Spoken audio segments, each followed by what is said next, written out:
గురుజీ, మనకి కొంతమంది మానసిక రోగులు రోడ్ల మీద కనిపిస్తూ ఉంటారు.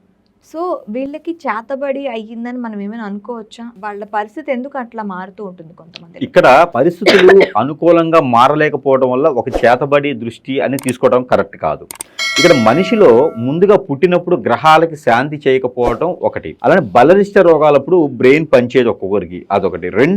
మూడోది వచ్చేసి వారు పుట్టినప్పుడు గ్రహరీత్యా దోషాలు, వారు పుట్టినప్పుడు గోచారం, వారు ఏదైనా మ్యారినికలతో పుట్టి ఉంటే ఇలాంటి దోషాలు ఉంటే కూడా బ్రెయిన్ అనేది పనిచేయకపోవడంతో వారు మానసికంగా ఇబ్బంది పడుతూ ఉంటారు. తర్వాత ఫైనాన్స్ సంబంధించినటువంటి విషయాలకి, ఆ తర్వాత లవ్ ఫెయిల్యూర్ అయినప్పుడు ఇలాంటివన్నీ సందర్భానుసారంగా మనం తీసుకోవాలి. ఇక ఇవన్నీ కాదు అంటే కనుక వారు ఏదైనా ఉన్నత శిఖరంలో ఉండి ఎదుటి వారిని ఇబ్బంది పెట్టున్నారు, అది ఎదుటివారు వారి యొక్క సుఖాన్ని కోరుకోలేకపోతున్నారు, వ్యసనము రంది కుళ్ళు కుతంత్రాలతో ఉన్నారు అంటే అప్పుడు మనము ఈ చేతబడి ఉందా, అష్టదిబ్బందులు ఉందా, బ్రెయిన్ కి ఏదన్నా హిప్నటైజింగ్ చేశారు అనేది.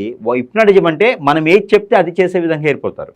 హిప్నటిజం అనేది వశీకరణ అంటే ఆ మనిషిని పూర్తిగా మనం వశం చేసుకోవడం. చేతబడి అనేది మీ దగ్గర మీరే ఉంటూ ఏది పనికి రాకుండా పనికి రావడం. అష్టదిబ్బందులు అంటే మీరు ఏది చేసినా ముందుకెళ్ళలేకపోవడం. ఇలా కారణాలు చాలా ఉంటాయి. ఇప్పుడు మానసికంగా అంటే హిప్నటిజం, మీరు ఏది చేసినా కూడా నేనే గుర్తు రావడం, మీరు ఎక్కడికి వెళ్ళినా కూడా నేనే గుర్తు రావడం, ఏ పని చేస్తున్నా కూడా చేయలేకపోవడం, మనం తింటుంటే కూడా తినలేకపోవడం, ఇది హిప్నటిజం. ఇది చేసేది ఏంటంటే కొన్ని రకాల క్రియల వల్ల, కొన్ని రకాల ప్రార్థన వల్ల, ప్రేయర్ వల్ల కూడా ఉపనిషత్తుల్లో కొన్ని ఉంటాయి. హిప్నటిజానికి కొన్ని ఉంటాయి అనమాట. అవి ఏంటంటే మనకి గాల్లో మనకి ఏంటంటే తదాసు దేవతలు అంటారు.